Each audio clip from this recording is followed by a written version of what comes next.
நடிகை ஜோதிகா ஒரு நேரத்தில் முன்னணி நடிகையாக ரசிகர்களை கவரும் வகையில் இருந்தார். அதன் பின் சூர்யாவை காதலித்து திருமணம் செய்து குடும்ப வாழ்க்கையில் ஈடுபட்டார். தற்போது மீண்டும் சினிமாவிற்கு வந்துள்ள ஜோதிகா பெண்கள் சம்பந்தப்பட்ட படங்களில் நடித்து வந்தார். இதனைத் தொடர்ந்து ஜிம்மில் ஒர்க் அவுட் செய்யும் போட்டோ வீடியோக்களை சமூக வலைதளங்களில் வெளியிட்டு வந்தார்.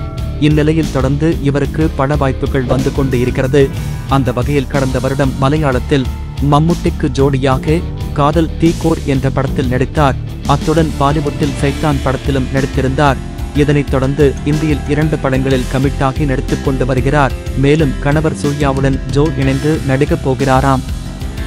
இவர்கள் இருவரும் சேர்ந்து கடைசியாக 2006ஆம் வருடம் வெளிவந்த ஜில்லுனு ஒரு காதல் படத்தில் நடித்திருந்தனர். அதன்பின் இருவருக்கும் அதே வருடம் திருமணம் நடந்தது.